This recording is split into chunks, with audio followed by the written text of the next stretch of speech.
struktur dari membran sel itu ya. Jadi membran sel itu memiliki struktur lipid bilayer, fosfolipid bilayer.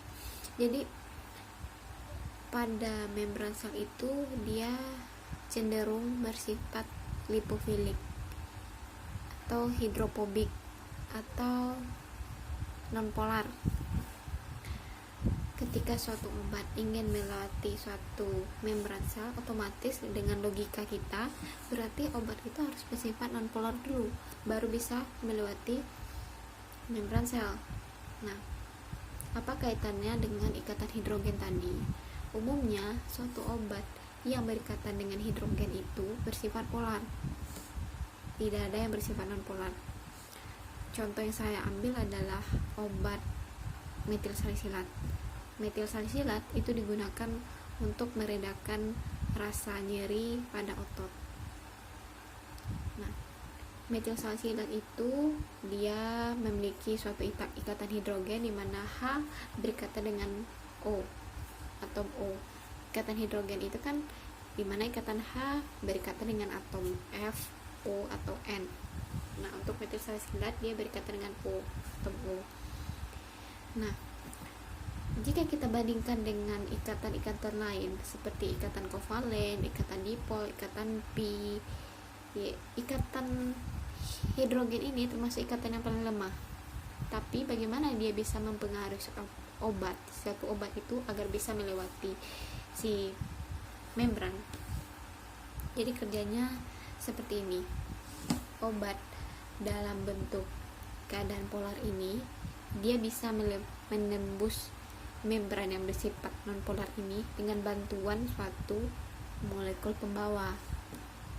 Berarti bisa dikatakan obat tadi, si metil salisilat tadi itu dia bersifat spesifik, obat yang bersifat spesifik. Kenapa?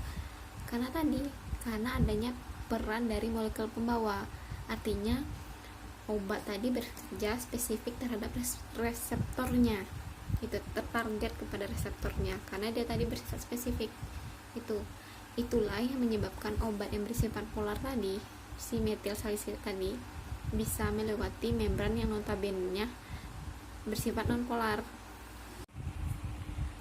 Untuk kasus ikatan hidrogen ini kita bisa kasih contoh lain seperti senyawa NH3.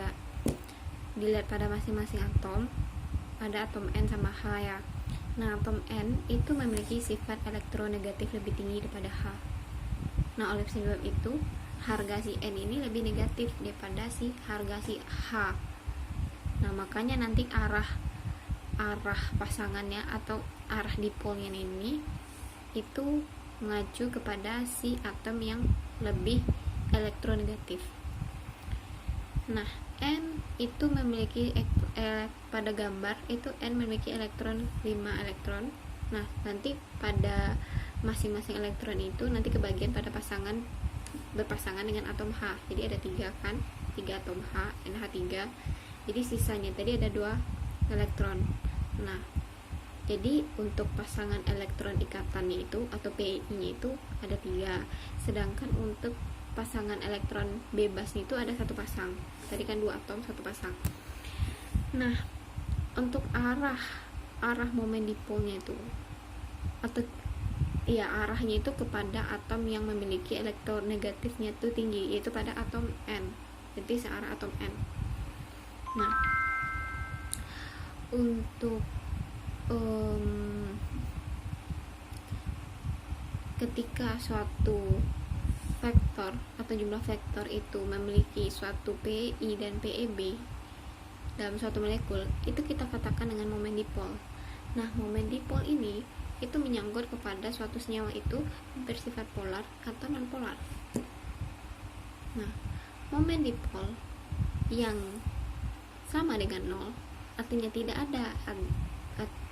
ada PI dan PEB, pasangan elektron ikatan atau pasangan elektron bebas, itu dikatakan senyawa itu bersifat nonpolar. Sedangkan pada senyawa yang memiliki harga PI dan PEB atau momen dipolnya dikatakan tidak sama dengan 0 atau lebih dari 0, itu dikatakan polar. Pada kasus ini itu NH3 itu bersifat polar karena tadi dia memiliki nilai PeB dan Pi. Sama seperti contoh metil salisilat tadi, dia juga memiliki elektron bebas dan juga memiliki pasangan elektron ikatan. Makanya tadi obat tadi bersifat polar.